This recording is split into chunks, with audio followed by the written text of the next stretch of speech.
Okay. Pakalawa na po ito sa series natin pong pinag-aaralan na To Find Us Faithful. Pinakaraang po linggo ay ano po ba yung ating tinalakay? Find us faithful in studying the Word of God. Kayo po umaga, ipagsayin po ang inyong mga Biblia sa 1 Corinthians chapter 4 verse 1 and 2. Babasahin ko po sa inyo sa Tagalog version ng salita ng ating Panginoon sa mabuting balita. Kung nakita niyo po ay ganito po ang sinasabi. Kung yan po yung mga dalang Biblia, makinig po kayo. Kami mga lingkod ni Kristo at katiwala ng mga hiwaga ng Diyos, ganyan ang dapat na maging palagay ninyo sa amin. Ang katiwala ay kailangan maging tapat sa Kanyang Panginoon. Ang katiwala daw po ay kailangan maging tapat sa Kanyang Panginoon. Upang maging isang matapat na katiwala, kailangan po ay maunawaan natin ang apat na prinsipyo na binabanggit po sa Biblia. Una-una pong prinsipyo yung the principle of ownership. Ang sabi po doon ay katiwala. So, ano po bang ibig sabihin ng katiwala? What is steward? Sa Greek word po, ito po ay oikonomia. Kung saan po natin nakuha yung word sa English na economy. Na ibig po, ito po ay compound word ng oikos, na ibig po sabihin ay household, at nomos, na ibig sabihin ay law or rule. Okay? Doon po sa ancient na kultura, ang salita pong ito, na pinagsama po na ito, na ibig po sabihin ay administrator o management of halo, katiwala o namamahala sa isang bahay o gawain. Alam po natin kasi sa Asian, ang household po ay hindi lang composed ng nanay, tatay, no? Even po yung kanilang mga alipin, ito po ay tinatawag na kanilang mga household. So, yun daw pong steward, ito po daw ay katiwala, no? Isang tao na siyang nagmamanage, no? At nangangalaga ng property o mga ari-arian ng ibang tao. At yung po sa New Testament po, ang steward po ay, ito po ay lagi po yung alipin din. Ang ibig ko sabihin, alipin ay siya po yung pinamamahalaan, tagapamahala, at tapos po sa kanya ay ito po ay meron ding namamahala sa kanya, o mas mataas sa kanya, yung tinatawag na owner of the house. No? Yung pong masigit po doon. Kung sa atin pong mga termino ngayon, masasabi po natin siya yung pinaka-mayordoma o administrator ng lahat ng ari-arian ng isang tao. No? So, siya po ay naroon na binibigyan po siya ng authority na in-appoint po sa kanya. At ang dapat niya pong gawin ay gamitin yung authority ito, yung kapangyarihan na ito upang isulong yung interest ng kanyang amo. Hindi po isulong yung kanyang interest. No? Hindi po yon. Ang kailangan po bilang katiwala ay isusulong niya o gagawin niya yung mga bagay na ipinagagawa sa kanya at ine-expect na gagawin niya. Ang tanong ko po ngayon sa umaga sa inyo, ikaw ba'y katiwala? Pati lang na nag-i-amen. Ikaw ba ay responsable sa mga bagay na pag-aari ng iba? Siguro maaari po sabihin natin, ay hindi, pastor. Hindi ako katiwala. Ako yung may-ari. Bakit po masasabi na? Kasi yung bahay na yan, pinundar ko yan. Pinagsikapan ko yan. No? Nagtrabaho ko na maraming taon, ng ibang bansa ako, para ako makapagpundar ng bahay. Kung hindi ako katiwala ng bahay na yan, akin yan. Pinaghirapan ko yan. O yung mga ating dala-dala, yung mga gadgets natin, mga cellphone natin mamahalin, yung mga tablet, o computer, laptop na yan. Sabi, hindi. Akin yan. Kasi ako bumili niyan eh. Diba? Pinag-ipunan ko yan. Nung makita ko yan sa mall, naku, hindi ako nakatulog. Pinag-ipunan ko talaga yan. No? Kaya maaari po natin sabihin, hindi ako katiwala. Ako ang may-ari niya. Ang pangalawang tanong po na sagutin po natin, who is the real owner? Sino ba talagang may-ari? No? Sabi mo, hindi ka may-ari. Sabi nga po, sino po ba may-ari? Maaari sa ating kaisipan, maaari sa standard ng mundo, masasabi natin walang kagatol-gatol, ikaw ang may-ari niyan. Tama po ba? Meron akong titulo niyan. Nagbabayad ako ng amilyar niyan. Ako nagpaparehis ko niyan. Nakalagay yan sa pangalan ko na ibig sabihin ako may-ari niyan. Pero ang dapat po natin sagutin ngayon sa umagang ito, sino ba talaga ang may-ari? Ikaw pa talaga? O nagkukunwari ka lang? Kunyari lang sa iyan. Hello? Kailangan po mahalaga na makita po natin yan eh, upang tayo ay maging matapat na katiwala. Okay? Buksan niyo po ang inyong Biblia. Marami po tayong buklatan ngayon. Wala kayong makikita dyan. Sa Psalm 24 verse 1, sa New Living Translation ng Bible, ang sabi po, the earth is the Lord and everything in the world and all its people belong to Him. Amen. Hello! Ang sabi po sa Tagalog, ang mundo daw, kanino? Pag-aari ng Diyos at ang lahat na naroon sa mundo ay sa Diyos. Ngayon, medyo lumidilaw ng konti, no? Ay, ibig ko sabihin, bakit ito pag-aari ng Diyos? Pagkat ang lahat na nakikita niyo yan, ang lahat na nararating ng mga telescope na pinakamalakas na telescope, lahat yan ay nilikha ng Diyos. Lahat yan ay nilikha ng Diyos. Pati ikaw ay nilikha ng Diyos. Hindi kayo papayag na galing kayo sa unggoy. Pag pumayag kayo, unggoy pa rin kayo hanggang ngayon. So, ibig po sabihin, by virtue ng creation, na siya yung may likha, ano po yung mga conclusion natin?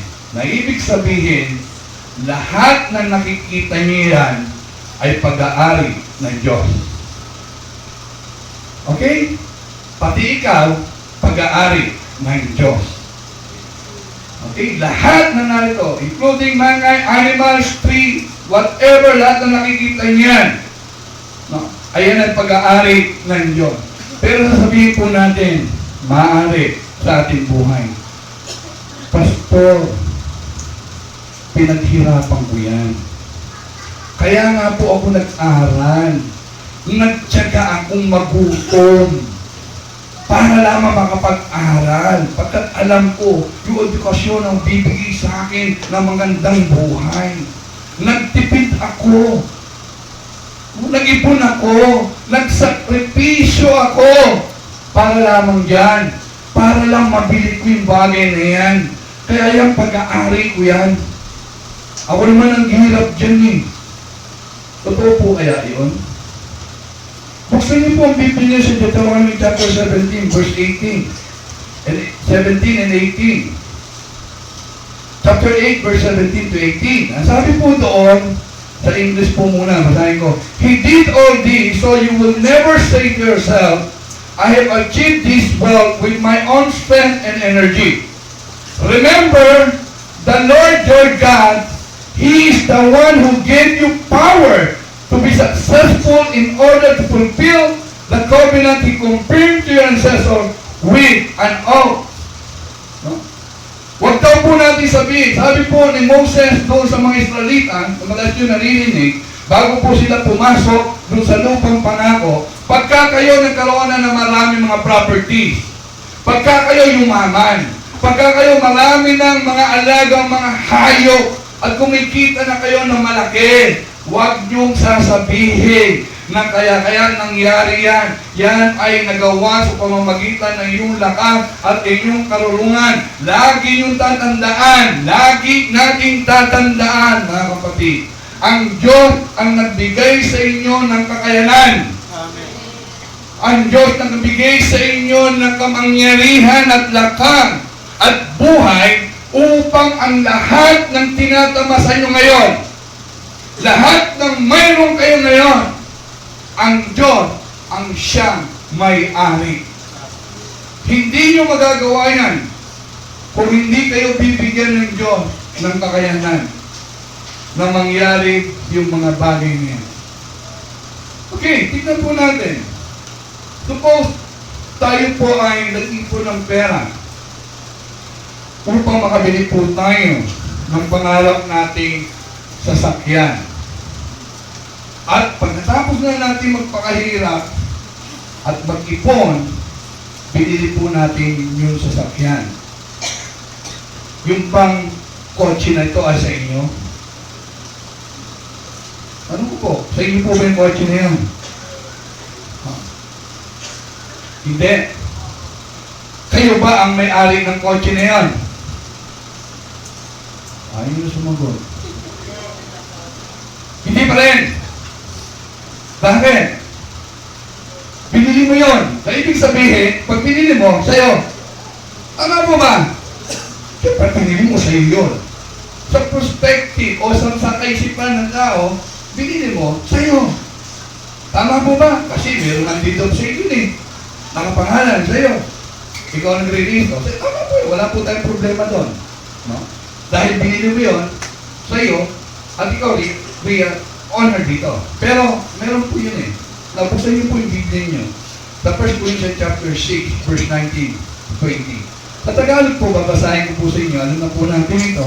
Pero gusto ko po makita natin ngayong umaga na lalo higit yung kahalagahan. Ang sabi po dito, hindi ba niyo alam na ang inyong katawan ay templo ng Espiritu Santo na nasa inyo at tinanggap niyo mula sa Diyos? Ang inyong katawan ay hindi talagang inyo, kundi sa Diyos. Hello, church. Ang sabi doon, ang inyong katawan ay hindi talaga sa inyo, kundi sa Diyos. Okay, bakit? Unang-una sinabi natin kanina, dahil ikaw ay nilikha ng Diyos.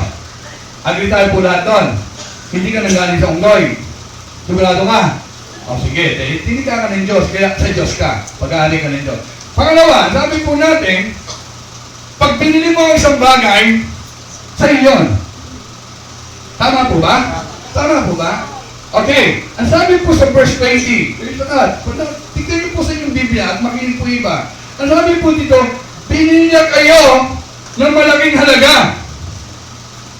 Kaya gamitin ninyo yung katawan upang maparangalan ng Diyos. Ang sabi po doon, binili ka daw ng Diyos ng napakalaking halaga. Ngayon, sino may-ari sa'yo? Dalawa na, no? Nilikha ka ng Diyos, pag-aari ka ng Diyos. Pangalawa, binili ka na ng Diyos, then pag-aari ka na ng Diyos. Ang sabi ng malaking halaga, dapat po natin maunawaan na pagka yung quality ng kotse ang binibili po natin, maganda. Kung pangarap niyo po magkaroon na merong pusa sa harapan, Jaguar. O, ibig sabihin, maganda ka na ng mga milyon-milyon. Ama po ba? Ang sabi po dito, binili na kayo. Listen, medyo magtiis po tayo para malumbos po natin ano. Binili ka ng Diyos ng malaking halaga. Okay, ano po mga pinapahalagaan ng tao dito? Gold, silver, kayamanan. Tama po ba? Kayamanan. Yung po ba yung pinambili sa inyo ng Diyos? O buksan niyo po yung Biblia sa 1 Peter. Alam niyo po ito eh. Pero, talakahin po ulit natin. Sa 1 Peter chapter 1, verse 18 to 19, ang sabi po ng Diyos sa pamagitan ni Apostol Pedro, alam ninyo kung ano ang tinubos sa inyo sa walang kabuluhang pamumuhay na inyong minana sa inyong mga magulang, ang itinubos sa inyo di mga bagay na nasisira o nauubos palis ng ginto o pila. Kung hindi ang buhay ni Kristong inihayag sa krus, siya ang korderong walang batik at kapintasan. Lagi po natin tatandaan na napakahalaga mo sa Diyos. Lagi po sabi, napakahalaga mo sa Diyos. Kaya nga hindi ka binili ng pilak ginto. Ang pinagtubos sa iyo, ang pinambili sa iyo sa kamay ni Satanas ay mismong dugo ng kanyang butihing anak. Mismong dugo ng kanyang tanging at buktong na anak. Gaano ka kahalaga? Kaya sabi po ni Pablo sa Roma 14 verse 8 sa New Living Translation, if we live, it's to honor the Lord. If we die, it's to honor the Lord.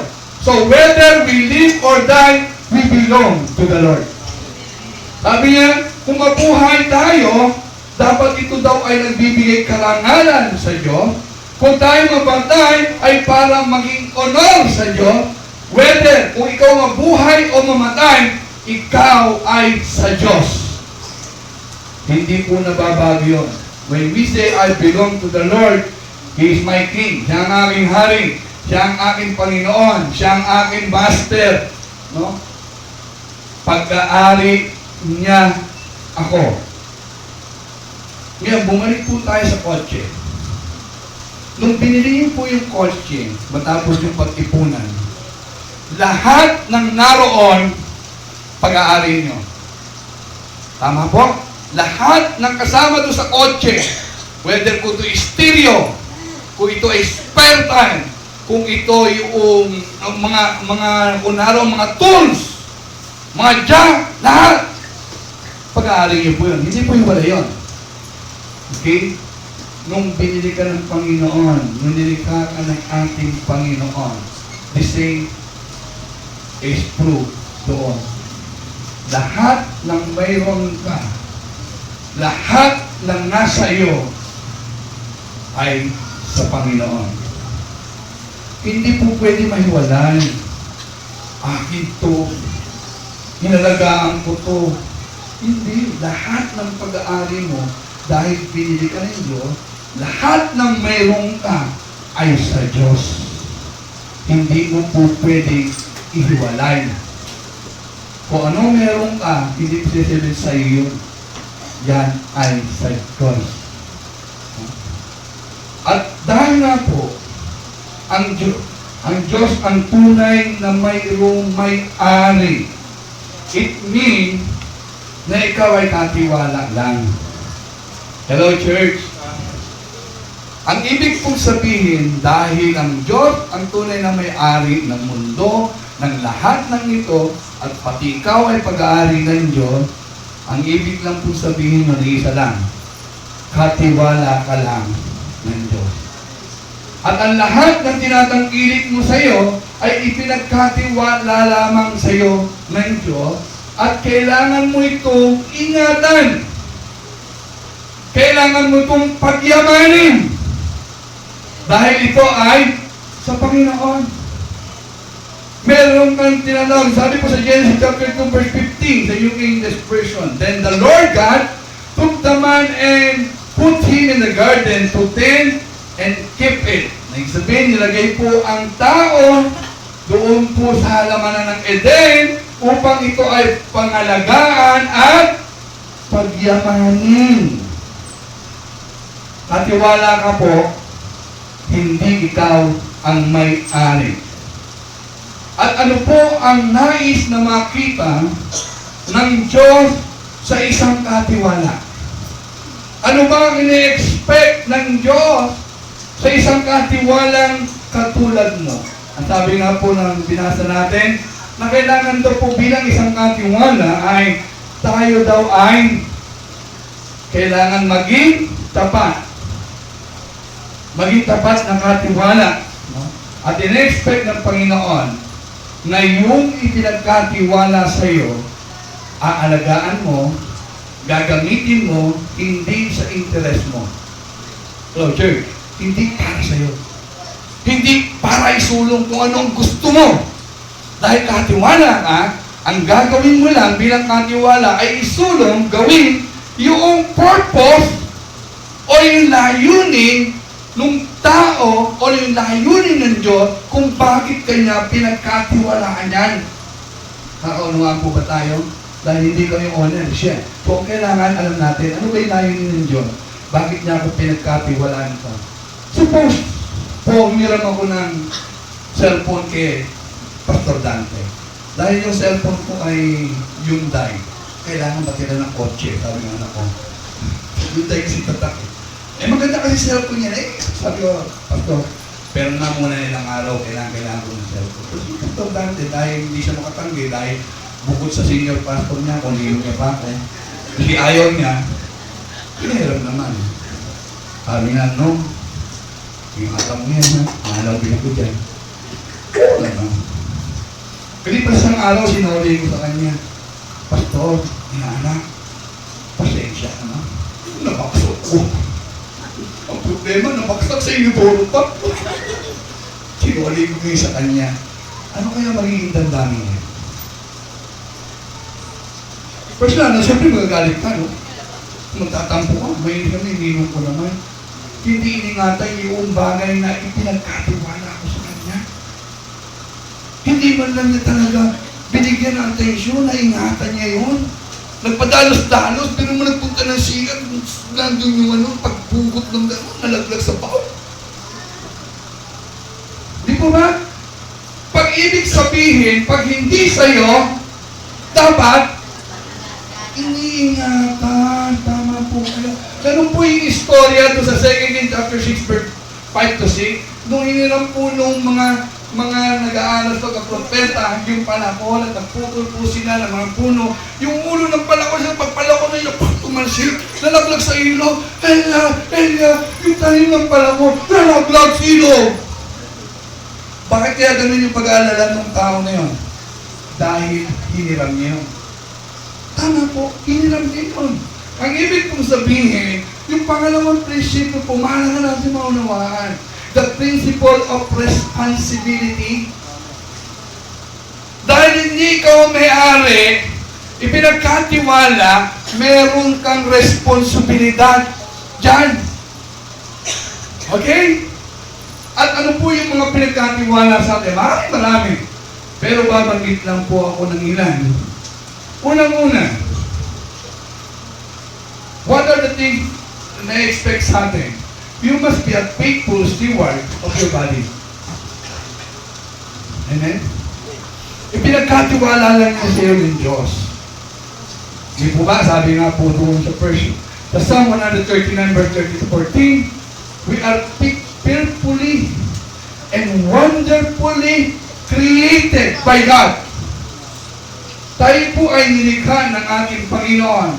Ang pangalawa pa sa 1 Corinthians chapter 6 verse 20, binili na kayo ng Diyos at ang inyong katawan ay hindi na sa inyo. Ito ay sa Diyos. Yung katawan na yan, pinagkatiwala sa ng Panginoon, ano po ang dapat po natin gawin? Kailangan ingatan po natin yung katawan na yan. No?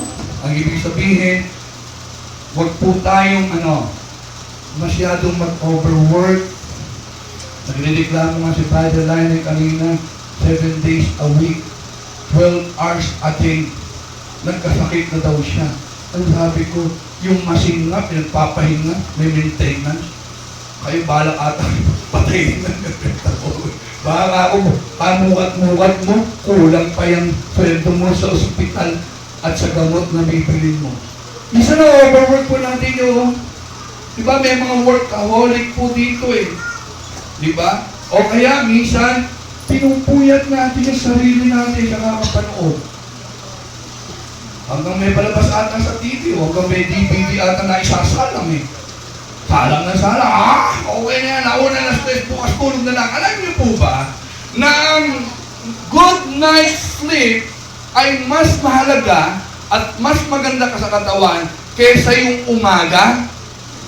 Uy, i-design tayo para yung ating katawan ipahinga natin pagkatapos ng trabaho. Kaya nga sabi nga sa Ecclesiastes, mas maigi pa daw ang tulog ng mga manggagawa.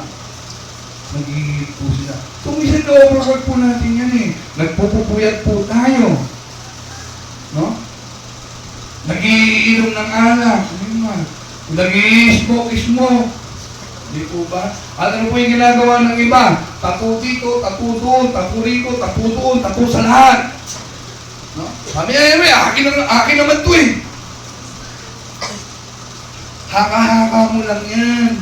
Ang sabi ng Biblia, yung katawan mo yan ay pag-aari ng Diyos. Dapat wag mo yung dumihan. Yan ay templo ng banal na Espiritu. Dapat wag mong sirain yan. Ingatan mo yan. Di ba? Minsan pinapakain natin ng mga bawal na pagkain. Masarap na kasi. Di ba? Ano yan? Ginagawa natin? Binubutas natin. Dito, binubutas yun. Kung ano mga pinagbubutas. Hindi na lang ulo putasin ng mga polo. Hindi mo ba makikita po ng passion? Wow! Dati, alam ko, nandun na sa kulungan ng maraming mga tato, kaya paglabas, hinihilagan. Ngayon, it's an art. Kaya umaling ng maraming mga kabataan, may si artista, lahat. Pero sabi, pag-aari yan ng Diyos. Hindi yan sa'yo. Huwag mo sisirain yan. Di po ba? So, ibig po sabihin, kailangan maging matapat tayong katiwala ng ating katawan. Dapat po pinakakain po natin na maayos yan. Dapat nag-exercise tayo. Dapat nagre-rest tayo. Yun po yung dapat at katiwala ka eh. May responsibilidad ka na ingatan yan. Di po ba? Kaya nga po, bakit sabi po sa Ephesians chapter 1 verse 14,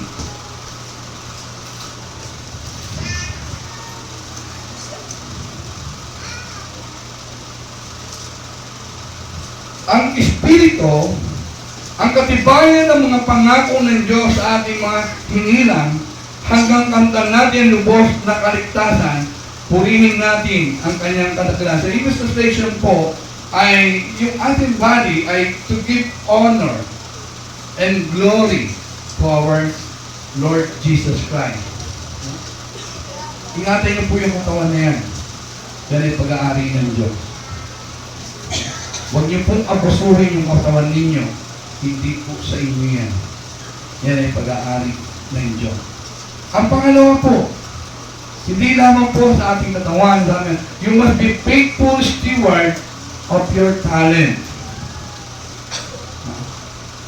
Ang Diyos po nagbigay po ng mga talento sa atin o abilidad o yung mga gifts na magagamit natin.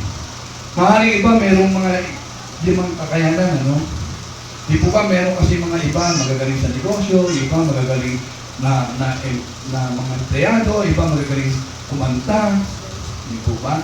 Iba magagaling mag-instrumento, iba-iba po yung naging. Maaaring iba, medyo makang katangian na ibigay siya natin Panginoon, maaaring yung dalawa, iba tatlo, maaaring yung dalawa, yung iba, isa o dalawa. Pero wala pong tao, no? Lagi po tatandaan, wala pong tao ang walang talento.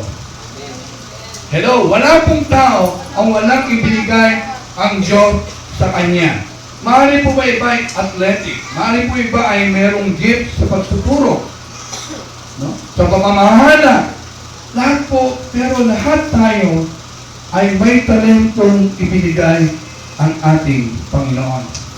Pero minsan po, marami mga tao, alam lang talento, nagagamit po sa maling mga pamamaraan. Nagagamit po sa mga selfish o mga pansariling interest lamang. Lagi po nating tatandaan na kaya tayo po binibigyan ng ating Panginoon yan ay para mag-glorify siya at bigyan siya ng honor. Importante po yan sa ating iglesia, sa body of Christ, upang tayo ay magkaroon ng growth o magpalakasan tayo. Kaya gamitin po natin yung mga talento natin para ang iglesya lumago. Hindi lang po sa bilang, kung hindi sa pananampalataya. Encourage natin ang bawat isa. May talento ka. Di ba? Kung magaling kang mag-iya ka. Kung magaling kang magpahayag ng salita ng Panginoon, magpahayag ka. Kung mayroong pinag-isip ng Panginoon ng mga bagay nito, ipahayag mo. May talento, gamitin mo yung talento mo. Pagkat ikaw ay pinagkatiwalaan ng Diyos yan, at ine-expect ng Diyos na magiging matapat ka sa paggamit ng talento. Di po ba, minsan yung iba ang magagaling magsalita, kaya lang, ang problema, ginagamit po nila sa maling bagay. Sa pag-1, 2, 3. Kasi magaling magsalita eh. Naiinganyo na. Pag naibigay na yung pera, nawawala na. Di po ba? So, gamitin po natin para mapaunlad ang iglesia ng ating Panginoon upang mapalakas yung kapatid mo nanghihina. Gamitin po natin yan para po doon.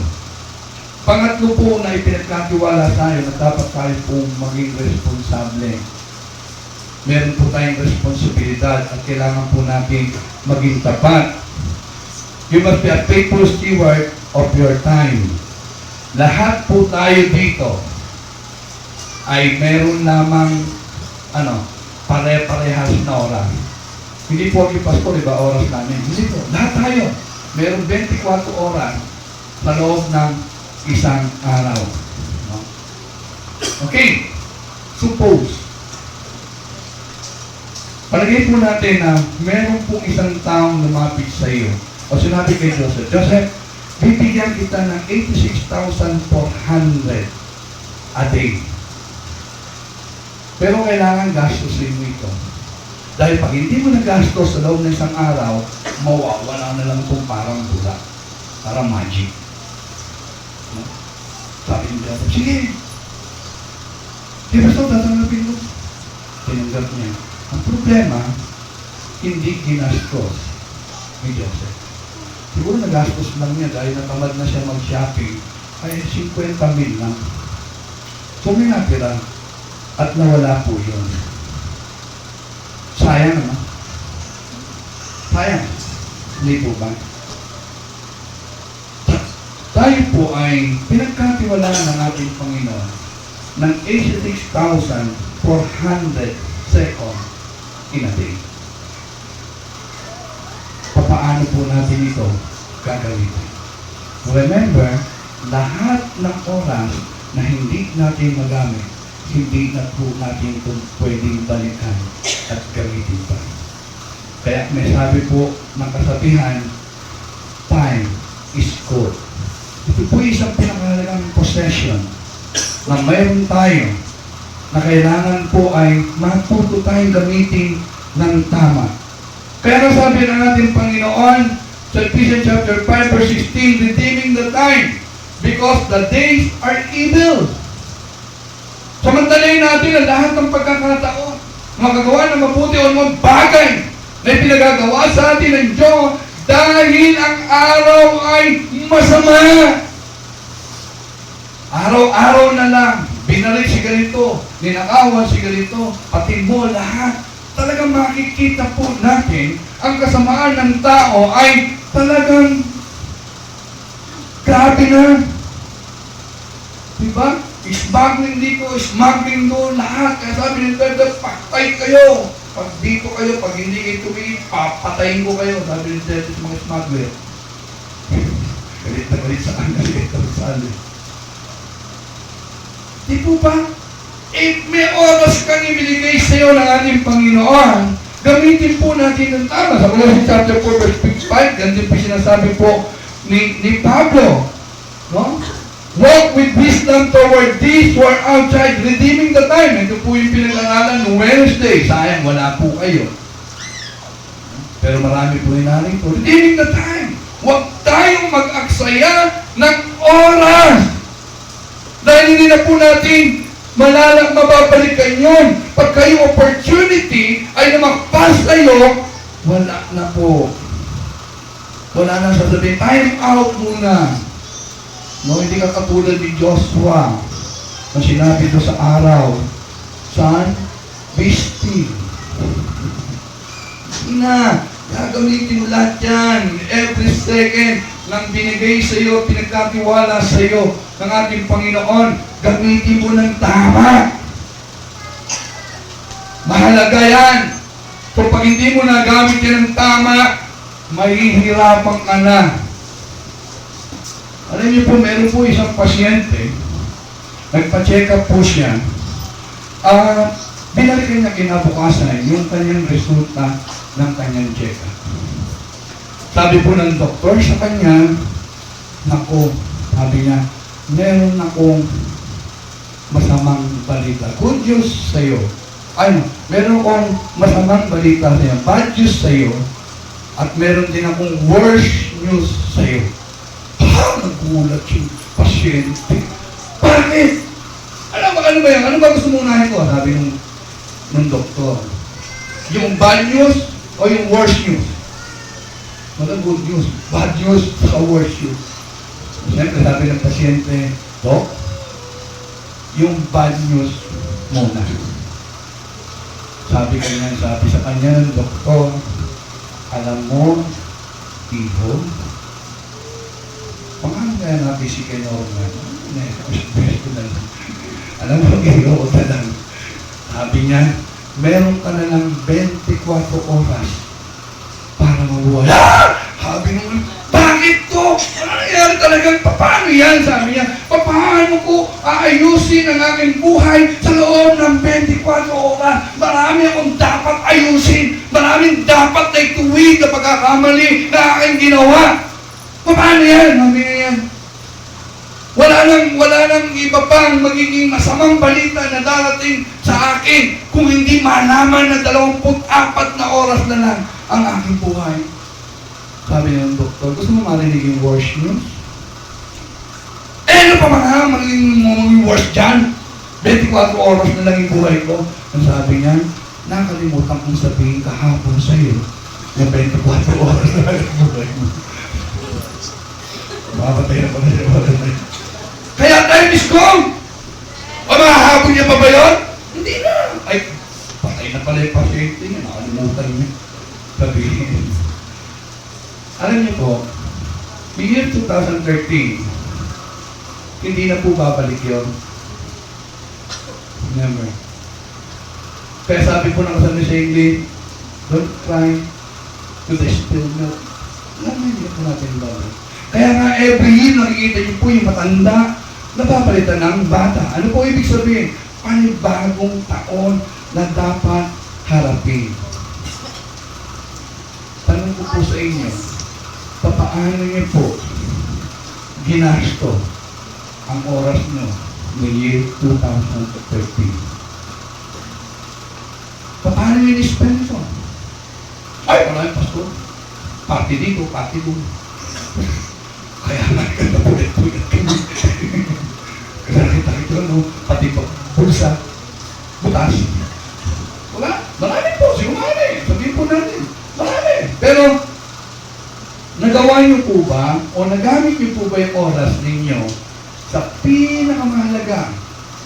Sa pinakamahalagang ipinagagawa sa inyo ng Diyos? Remember, hindi po kayo ang may-ari. Katiwala lang kayo. Kaya, may responsibilidad kayo sa may-ari na gamitin niya ng tama. Nung una po sabi natin, studying the Word of God. Wala na, kung di na po tayo nag-aaral. Hindi po. Let's start the year right. Makita po natin talaga na tayo'y katiwala lang. Na kailangan yung pinagkatiwala sa atin, yung ating katawan, yung ating talento, yung mga ibinigay sa ating oras ng Panginoon, magamit lamang natin sa para sa Kanyang interes. Kaya lang po, madalas interes po natin ang pinagagamitan natin ng mga oras natin. Pang-apat po, for you must be a faithful steward of your relationship. Baka nakakalimutan po natin, lahat po ng relasyon ay pinagkatiwala naman po sa atin ng Panginoon. Yung relationship natin sa ating Panginoon ay dapat nating ingatan, alagaan. Take good care of it. Dahil ang Diyos, nung ibinigay niya kanyang buktong na anak, ano po yung naging relasyon natin sa Kanya? Naging anak niya tayo. Ingatan po natin yung relasyon na yun. Na huwag po magurnisan. Na huwag mawasak. Huwag masira. Maaaring ikaw ay good provider. As a father, binibigay mo lahat yung kanyang pangailangan. Pag sinabi na ng laptop, bukas may laptop kang dala-dala. Ito anak. Pero, how's your relationship? Tayo mga anak. Alam niyo po ba kung papaanong pinahalagahan ng Diyos ang relasyon ng bawat isang pamilya? Kung babasahin niyo po sa Ephesians chapter 5, verse 22 hanggang 6 and 4, nahanyan po yung relasyon na pinapahalaga ng asawa, ng lalaki, asawang babae, ng tatay sa anak, nanay sa anak, anak sa magulang. Basahin niyo po. Minsan maaaring good provider, as a father, yes, nabibigay mo lahat ng gusto niya. Pero, yung relasyon mo, gusto. May sapat pang oras, may sapat pang pag-ibig, may sapat ka talaga na pag-aruga, physically, spiritually, o pasaway ka rin tatay. Kaya pasaway din anak. Pasaway lahat. Yung anak, sagot dito, sagot doon. Alam mo, sila ang magulang. Sumbat dito, sumbat doon. Pero sa mga sabi, bakit ba akong pinanganak sa mahina? Bakit kaya ako nandito pa? Sana hindi na ikaw naging tatay ko. Sana hindi ikaw nanay mo. Hoy! Mag-ingat ka. Pahalagaan mo yung relasyon na yan. Kaya ka nariyan. Ang Diyos na nagbigay ng relasyon mo doon sa magulang mo. Pag-ingatan mo yun.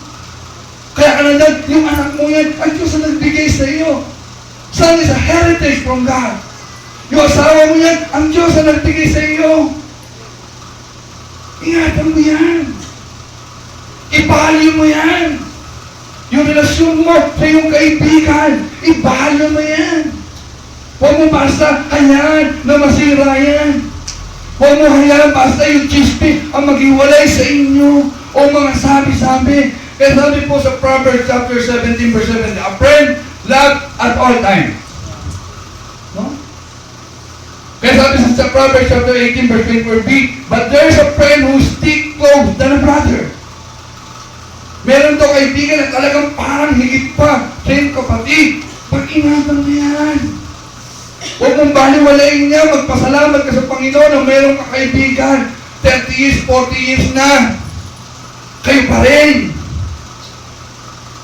Di po ba? Yung neighbor, ang sabi ng ating Panginoon sa atin sa Matthew chapter 19, verse 19, ibigin daw natin yung ating neighbor, yung kapitbahay, yung mga taong nangangailangan. Yung sa body of Christ, sabi sa John chapter 13, verse 34, love one another.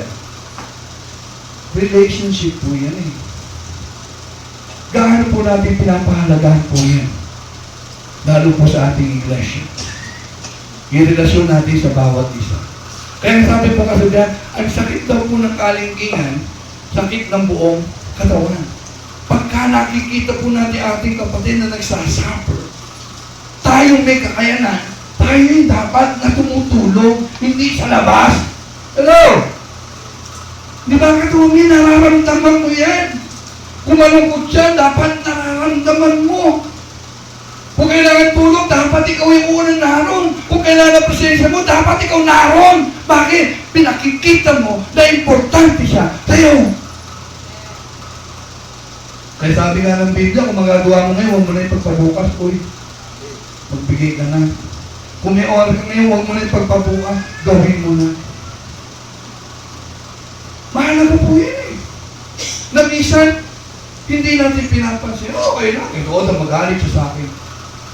Wala akong pakialam. Hindi ang Diyos may pakialam. Ikaw walang pakialam, ang Diyos may pakialam. Kasi ang Diyos ang nagbigay ng relasyon niya eh. Di ba? Hindi sa inyo. Ang Diyos ang nagbigay ng pagkagawa. Ingatan mo. Huwag mo basta-bastahin. Huwag mo isa walang bahala.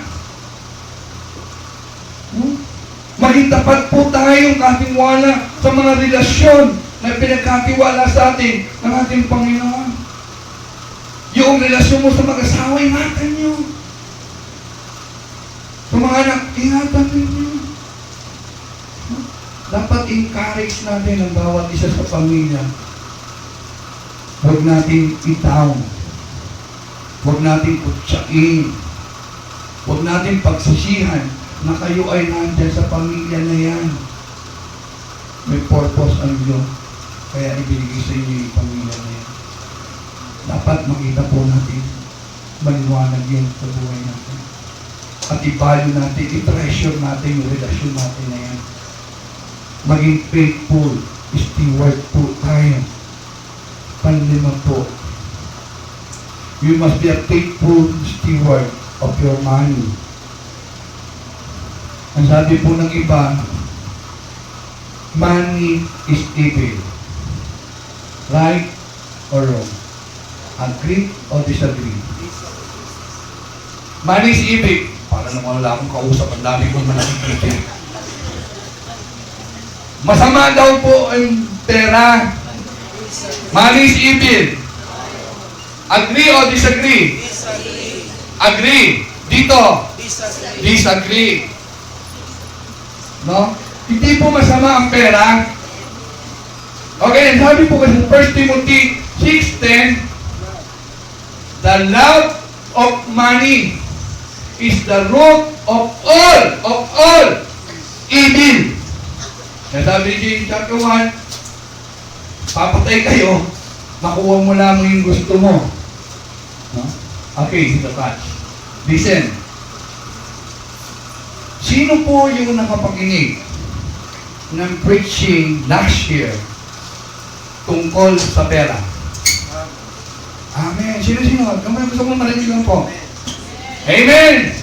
Two-part series po yun, di po ba? Ayon po halo sa libro ng mag-asawang pong Abilene and then Vic Garcia. Two-part po yun. Okay, ang tanong ko po ngayon, be careful to listen. Sino po ang gumawa o sinimulang gawin yung napag-aralan natin nun? Taas nga po, kamay. Ang sabi po doon, 70% is your revolving fund. Tama? Ito yung gagastusin mo. Sa iyan, gagastusin mo yan para sa pangailangan ng iyong pamilya. 20% is your saving. Di ba? 10% belong to God. Ngayon, sino po ang gumawa? Praise the Lord. Wala. Ang gagaling ng makinig, ano? Ngayon po napatunayan, ang People's Missionary Church Marikina, magagaling makinig. Pero hindi magagaling sa mulot. Yung amen, tatanda ko, amen pa kayo ng amen. Ano nga natin na may pangalawang part na, no? Minsan panoodin nga natin dito. Hindi po ba? Pinakita po doon, tinuruan tayo na pahalagahan, gamitin yung pera na ipinagkatiwala sa iyo. Kaya sabi po ng marami, narinig niyo po siguro, sabi niya, mabuti pa yung pera, may pera, may tao. Yung tao, walang pera. I don't believe that. Ang bawat sa atin po, nagkakapera. No? Tama? Sino po dito kailanman sa buhay niya hindi nakahawak ng pera? Pwede na lumabas. Lahat tayo nagkapera. Estudyante, may pera. Yung bata nga, paghingi, sama mo lang, may pera. Hindi po ba? Tayo po sa People's Missionary Church, we believe in tithing. Okay? We believe in tithing. It means, kung ikaw po ay may 100 pesos, wala nang buwasin ano. Yung 10 piso, pag tithing mo sinabi, yung 10% ng income mo, itatabi mo, it belongs to God. Amin natin. Okay, kung ikaw ay may 100, magkano po ang dapat na ibigay sa tithe? Okay. Ang tanong, ibibigay ba natin 10 piso sa Diyos at yung 90 pesos ay sa atin para gastusin? Ano na? Bibigyan ka natin. Okay, 90 pesos sa'yo, 10 piso. Pangalawang tanong ko po sa inyo. Yung 10 piso ba, it belongs to God. Eh, how about the 90 pesos? Ha? Paano yung 90 pesos na natira? Panggasto? Mali. Everything ay sa Diyos. Uy, yun ang pinag-uusapan, kita nyo na. Pagdating sa pera, biglang na lumalabo ang memorya ninyo. Talaga, pag pera pinag-uusapan, medyo nagkakaroon tayo ng ng lapses. Nagkakaroon tayo ng amnesia. Samantalang, pinag-uusapan natin lahat ng bagay sa Diyos. Kaya lang, sabi ng Panginoon, yung 10%, yung tithe, dalhin nyo sa aking iglesia, sa templo, para may magamit. Yung naman yung liningkod sa Diyos, para may magasto. Para naman naka-aircon kayo masarap. Eh pagka pinutulan tayo kuryente, tiis na naman tayo ngayon, alaan nyo, summer time na. Ang ibig sabihin, lahat po yan, sa Panginoon. Di po ba? Kasi alam nyo, malaki pong problema natin eh. Tayo, lahat tayo. Pagdating po sa tanan, okay lang sa atin. Sige, no? Oo, pastor, okay ako. Pagdating po sa mga tanan, okay na rin. Sa relationship, okay, ayusin yun. Bali, okay lang yan. But, with money, teka muna, pastor, mukhang mahirap po. Di po ba? Pagka tinitignan na po natin yun. Kasi meron tayong karapatan na gamitin po yan. Pero minsan, for what purpose? Na pinagagamit po niya. Kaya nga po minsan, marami pag nagkapera, ang takbo sa mall. Right? Diba? Nagkapera, o nagtrabaho, unang sweldo. Wow! Wali kayo, libre ko kayo! Nakalimutan na yung Diyos. Sa Bible nga, meron pang first fruit eh. Diba yung first fruit, yung lahat ng kinita, binibigay, lahat na binibigay. Hindi na nga natin namin yun. Pero ibig sabihin, pag tayo nahawakan natin yung pera, nakakalimutan po natin. Di ba kung ano na yung mga binibili natin na hindi naman kailangan, na pwede ka naman mabuhay nang wala yun. Yung pinag-usapan natin yun, di ba? Kung bibili ka, dapat tanongin mo muna, kailangan ko ba ito? Diba? May pera ba ako? Ito ba'y kalooban ng Diyos? O utangin mo lang. Kung hindi, huwag ka nang bumili. Hindi po ba? Church, listen. Bakit po kayo maigit? Nangako ang Diyos sa atin. Ang sabi niya po doon sa Philippians chapter 4 verse 19, huwag niyo po ang Biblia niyo. Ang sabi po doon, my God shall supply all our needs. Okay, madalas ko po sinasabi yung ito. Hindi po ako magsasawang sabihin po sa inyo. Ang sabi doon, all our needs. So, lahat ng pangangailangan mo, lahat ng pangangailangan ng pamilya mo, isusupply ng Diyos. Okay, here's the hand. Basahin niyo po yung chapter 4, verse 10 to 18. Nung sinasabi po doon, bakit po sinabi ni Pablo na ang Diyos na pinaglilingkuran niya, sinabi niya sa mga taga-Pilipos, bibigay niya sa inyo, isusupply niya sa inyo ang lahat ng inyong pangangailangan. Doon po, kung mababasa niyo po yung mga taga-Pilipo, binigay nila yung pangangailangan po ni Pablo.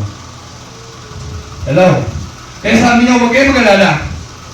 Bagamat ako'y sanay magutom, bagamat ako'y sanay mabusog, bagamat ako'y sanay kumain ng tira-tira, bagamat ako'y sanay kumain ng masasarap, sabi niya, ang Diyos na pinaglilin ko mo, my God! Sabi niya, my God shall supply all your needs. Lahat ng bagay na kailangan mo, edukasyon ng anak mo, pagkain mo, lahat dadamitin mo, yung bibigay sa'yo ng Panginoon yan. Kung marunong mo magbigay.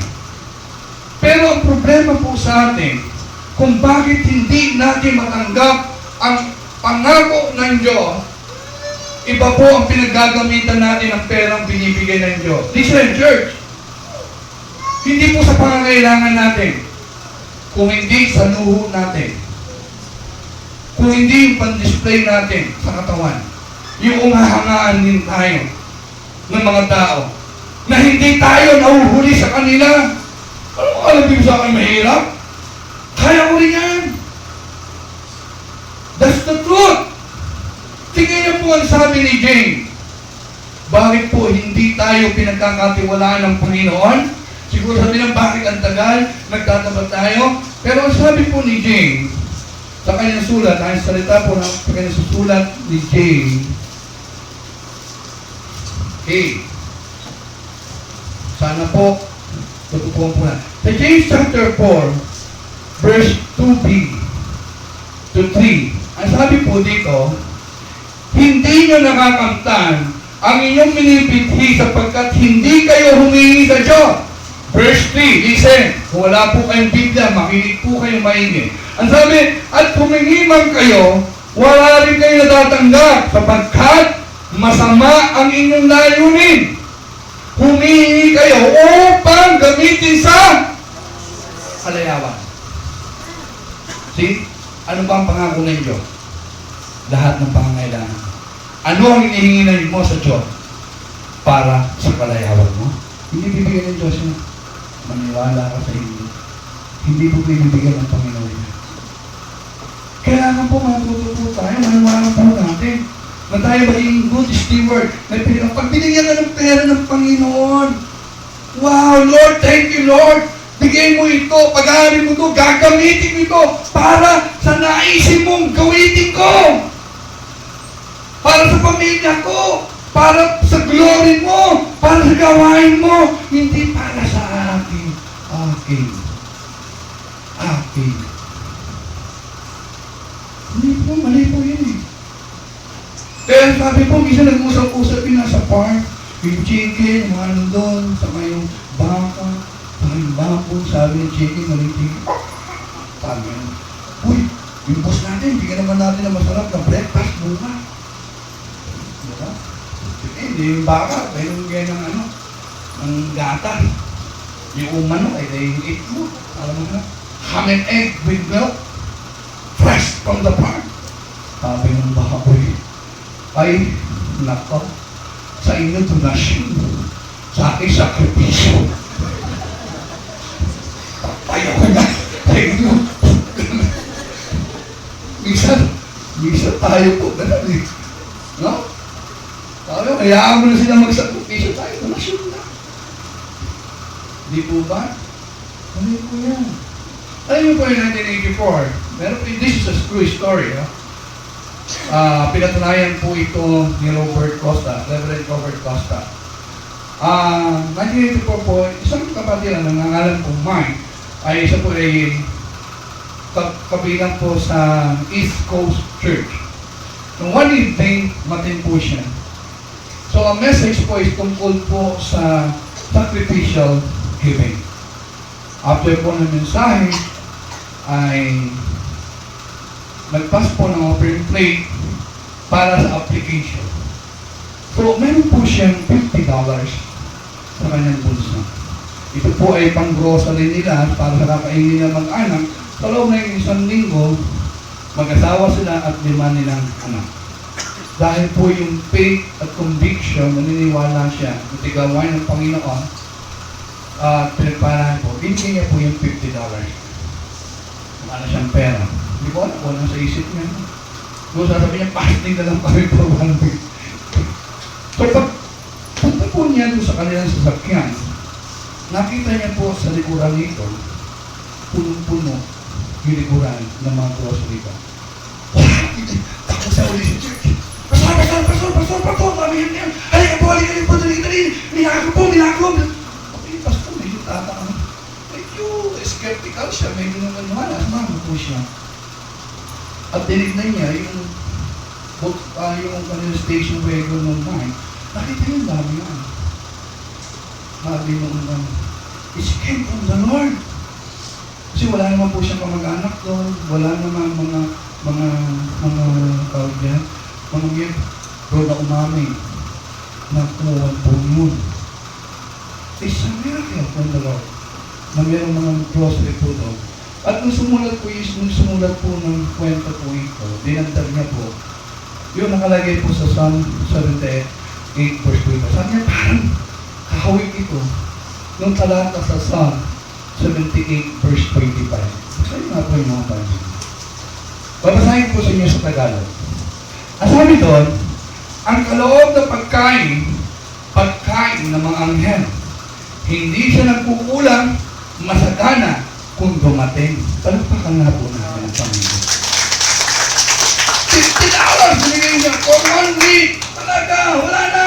Bahala na talaga sa Diyos. Talagang by faith, ibinigay niya. Pero, ang Panginoon, hindi nagkulang sa kanyang Panginoon.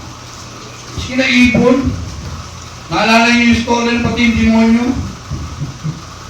Diba? Nananalangin yung isang widow, sa prayer meeting ko, nananalangin po isang widow, Lord, wala na po kami pagkain, matanda na ito.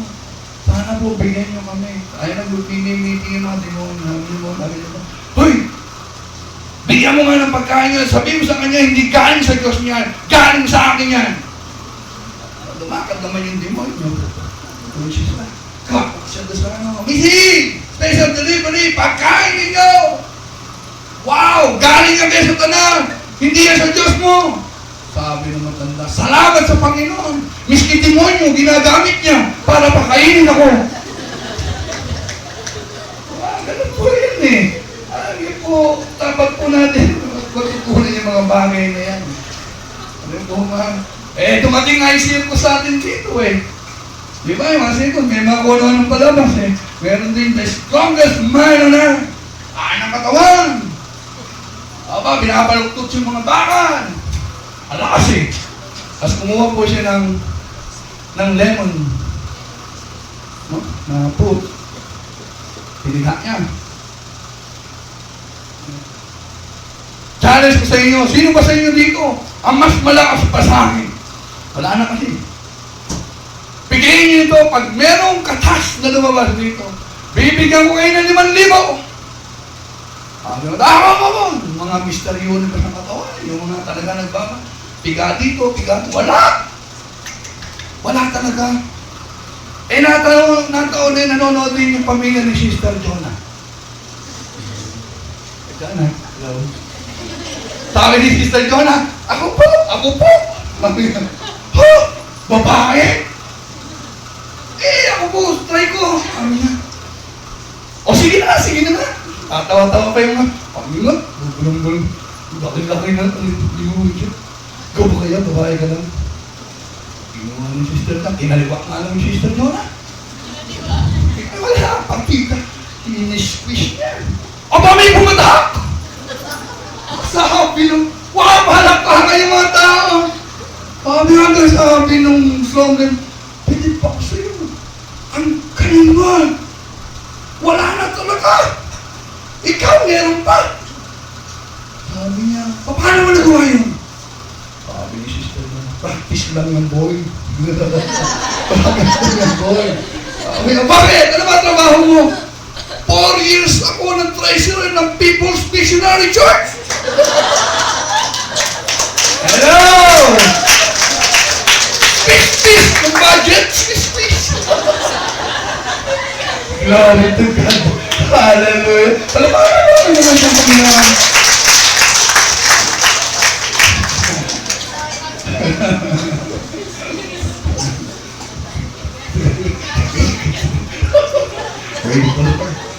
Okay. Yun po yung sinasabi po natin na kailangan po maging responsable na. What is the secret po ng giving? Para hindi po tayo na. Pahali po sa 2 Corinthians chapter 8, verse 1 to 5. No? Reserve nyo na po sa mga yan. Bigay ng star sa inyo. Ito po yung tungkol sa Macedonian Church. Ang ibig sabihin, ang sikreto po dito, unang-una, dapat tayo mismo, ang buhay natin, ang sarili natin, ibigay natin sa Panginoon. Pag ibinigay natin ito total sa ating Panginoon, alam niyo po yung giving, baliwala na po yan. Madali na po yan. Hindi mo na pangihinayangan yan. Whatever amount na ibigay mo para bigay ng Panginoon, baliwala na sa inyo. Pangatlo pong principles, alisan na po natin. Principles of accountability.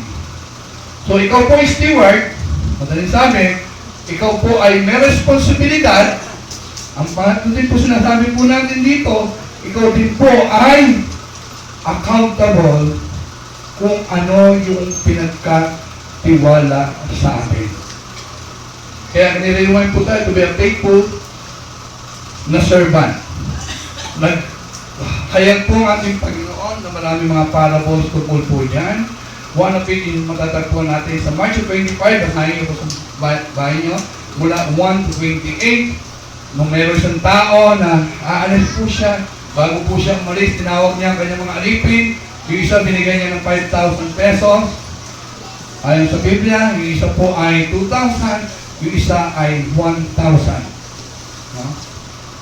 At pagkatapos po lumipas sa mga panahon, siya po ay bumalik para ipagsulit ng mga pinag-iwanan niya kung ano na ang nangyari sa ipinagkatiwala niya. Ganun din po tayo. Darating po ang oras at araw, ipagsusulit po natin ito sa ating Panginoon. Huwag po tayo maging katulad po ni Ethan. No, alam niyo po si Ethan kasi nung tinawag po siya ng ating Panginoon, nung siya ay makagawa ng kasalanan, yung po hindi niya sinunod yung direct command ng ating Panginoon na huwag kakain ng prutas na nasa gitna ng kahalamanan, ano po ang naging sabi ni Adan? Lord, kasi yung babaeng ibinigay mo sa akin, siya ang nagpakain sa akin. Nasisipa yung Panginoon, ano? Nasisipa. O baka, kasi alam niyo, marami po mga Kristiyano, mga bagay na yan, sisisihin ng iba, ituturo ang iba, except yung kanyang sarili. Na alam niya, dapat din ang malaman, dapat po natin maunawaan, tayo po ay haharap individually sa Diyos. Okay? Tayo po ay magsusulit individually sa Diyos. Hindi po siya interesado kung gaano kahirap pagsamahan ng asawa mo. Hindi po siya interesado kung gaano kahirap pakisamahan yung kaibigan mo o yung mga nandito sa iglesia o yung mga kapitbahay mo o kung gaano kakurap ang ating sistema ng gobyerno dito. Interesado siya how you manage yung pinagkatiwala sa iyo. Paano mo ba minanay? Paano mo ba pinangalagaan yung pinagkatiwala ko sa iyo? Yung ating pong katawan, yung ating relasyon, yung ating pong oras, yung ating pera, yung ating talento. Paano po natin ito iningatan? Kaya nga po sabi po ni Pablo, nire-remind niya po tayo sa Roma chapter 14 verse 12. Ang sabi niya po dito, 10 to 12, ikaw, bakit mo hinahatulan ng iyong kapatid at ikaw, bakit mo naman hinahamak ang iyong kapatid? Tayong lahat ay haharap sa hukuman ng Diyos, sapagkat sinasabi sa kasulatan, sa aking pagiging Diyos, sabi ng Panginoon, sinusumpa kong bawat isa'y luluhod sa harapan ko at bawat sila ay magpupuli sa Diyos, kaya lahat tayo ay magbibigay sulit sa Diyos. Tatanungin natin, Panginoon, saan mo ito ginamit? Sa sarili mong interes? O ginamit mo po ito sa interes ng may-ari, ang ating Panginoon? Pag-aralan po natin yung principle of ownership, yung principle of responsibility and accountability, yung apat po, the principle of reward. Madalas po sinasabi, pag may pinagagawa ang Diyos, may kasunod na blessing. Amen? Kaya nga po ito sa parables po natin, Panginoon, sa parables of the planet, kung tayo po ay yung pong mga nagtapat po doon, expect a reward. Nung dumating po yung may-ari ng pinagkatiwala, tinawag niya po, nag-account na, no? At ang sabi niya po doon sa isa, yung binigay ng 5,000, wow! Master! Yung 5,000 mo, tumubo ng 5,000. Ano po ang sabi niya? Doon po doon. Sabi niya po, magaling, tapat at mabuting alipin. Naging tapat ka sa konting halaga, pamamahalain kita sa maraming bagay. Ito po ay sa Matthew 25, 28. So, dumating po yun, may 2,000. Bigay, master. Yung 2,000 mo, tumubo po ng 2,000. Ganon din na sinabi. magaling ang tapat na alipin. Naging matapat ka sa konting bagay, halika. Pamamahalahin kita sa maraming mga bagay. Eh, dumating yung may 1,000. Master, alam mo kasi, parang malipit ka, hindi ba? Kaya nga ang ginawa, binaon ko may 1,000. Ang bawat isa po sa atin, kung tayo magiging matapat na alipin, is look forward na tayo po ay bibigyan ng reward ng ating Panginoon. Ang sabi po ito sa Colossians chapter 3, verse 23 and 24. Ang sabi po dito, ano man ang inyong ginagawa, gawin ninyong ng magaang sa kalooban, nawari hindi sa tao kayo naglilingkod, kundi sa Panginoon. Alam mo naman ninyong gagantimpala kayo ng Panginoon, tatanggapin ninyo ang nilay niya sa kanyang mga anak, sapagkat si Kristo ang Panginoon, pinaglilingkuran ninyo. May payback. Meron ibibigay sa atin ang ating Panginoon. Kung tayo po ay dadating ang ating Panginoon, yan, at tatayo po siya sa ating harapan ngayon.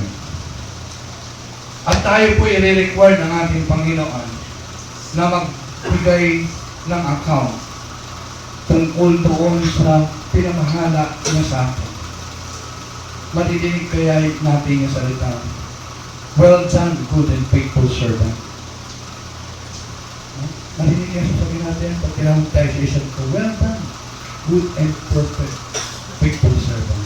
Come, enter my joy. O mas malala po doon. Katulad po ng alipin na nagdala ng 1,000 at tinako po lang niya at inaakusahin niya yung kanyang Panginoon na hindi matuwid. At ang sabi po sa kanya, itapon ninyo sa kadiliman sa labas ng aliping walang kabuluhan. Kung itatangin siya at mangangalit ang kanyang mga ngipin. Anong area sa ating buhay na kailangan natin hingin ng kapatawaran sa ating Panginoon sa umawaling? Natunay na nagkulang tayo na gamitin ang mga pinagkatiwala ng Diyos sa atin. Yung ating money, yung ating talento, yung ating aura, yung ating relationship, yung ating body. Alam niyo po, napakaganda na magsimula tayo tungpo sa mga area na mas biniblame natin yung ibang tao. Mas sinisisi natin yung ibang tao kaysa sa ating sarili. Siguro po tayo po natin